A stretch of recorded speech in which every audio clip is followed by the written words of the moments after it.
Hey guys, welcome back to the channel. Today I'm going to be reviewing Season 5 of The X-Files. So in Season 5, Mulder's declining belief in the existence of extraterrestrials, as well as Scully's resurging health following Season 4, are two major focuses, along with some new mythology surrounding the Syndicate and aliens. Between 1997 and 1998, Season 5 of The X-Files peaked both critically and commercially. You know, it was the one TV show that everyone was talking about. And rightfully so. I mean, personally, I consider it to be one of my all-time favorites. So let's get into it.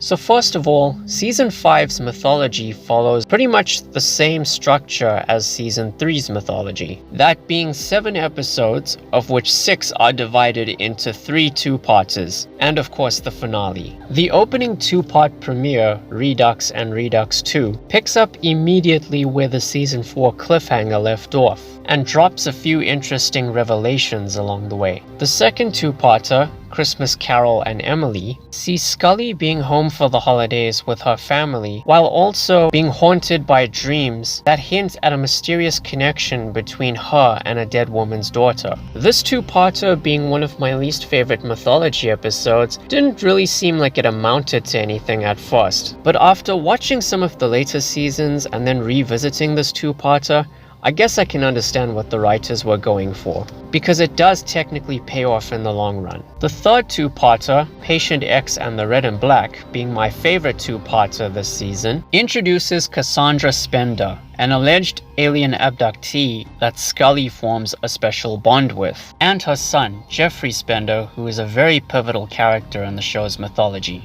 And fun fact, Jeffrey Spender was played by Chris Owens, who originally played the young cigarette-smoking man in 2 episodes of Season 4. And there are some other elements introduced as well, such as alien rebels who are conspiring to prevent what their species has planned for the human race from happening, and an alien vaccine. This season may have less mythology episodes than Season 4, but thankfully it's a much shorter season overall, as there are only 20 episodes when compared to the usual 24 or 25. And that's because Gillian Anderson and David Duchovny had scheduling conflicts when the season was in production, so they couldn't be around for more than 20 episodes, and even then they couldn't necessarily appear in all of them together. Plus, there's no shortage of fantastic Monster of the Week episodes here. Unusual Suspects, being the show's 100th episode overall, serves as an origin story for the lone gunman and how they met. Sure, it's not really what you would call an X-File,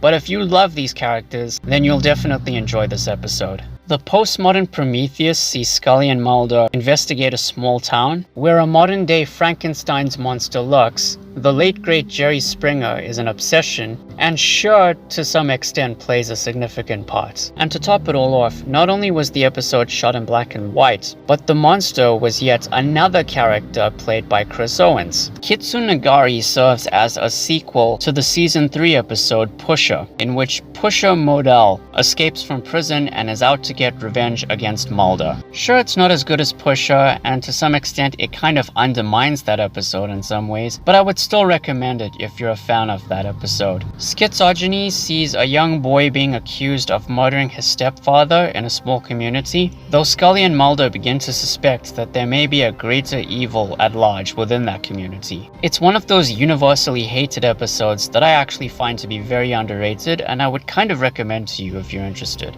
Travelers is an episode about one of the very first X-Files in the 1950s in which Mulder's father may have been involved. In Mind's Eye, Scully and Mulder investigate a murder that appears to have been committed by a blind woman, although her actual involvement may not be what it appears. The Pine Bluff variant focuses on Scully's suspicions that Mulder may be working for a terrorist organization that plans to make use of a bioweapon. The episode was pretty cool because it played almost like a political thriller or a heist movie, although a part of me kinda wishes it tied into the mythology in some way. Folie à Deux is about a delusional man who believes his boss may in fact be a monster and is willing to pay any price to prove it. And of course, Bad Blood, a comedic episode in which Scully and Mulder present their versions of what occurred during an investigation in Texas. If you enjoyed Jose Chunks from Outer Space, think of this episode as somewhat of a spiritual successor. And if you like vampires, well, this episode's got you covered. And the town sheriff is even played by Luke Wilson, the brother of Owen Wilson. As for the finale, it introduced some new characters for the show going forward and ended on a jaw-dropping final scene.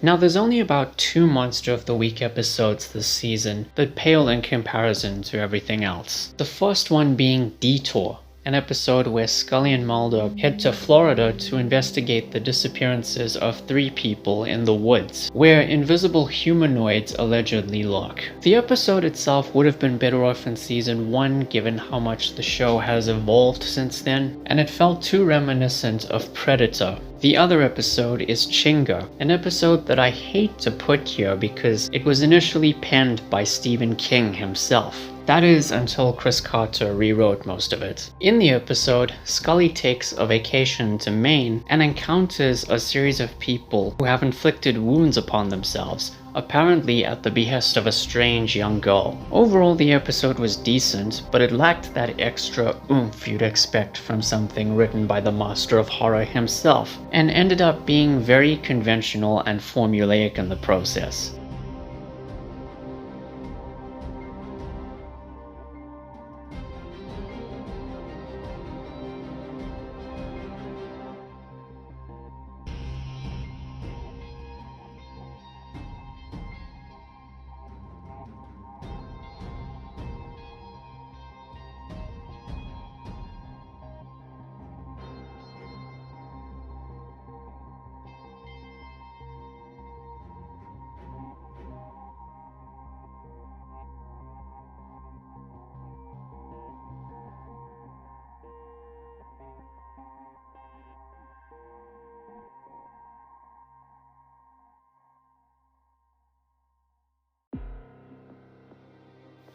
So yeah, those are my thoughts on season 5 of The X-Files.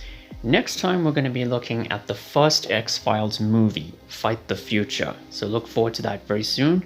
Thank you all for watching, guys. Please be sure to like the video, share it, and subscribe. Ring the bell, take care, and I'll see you soon.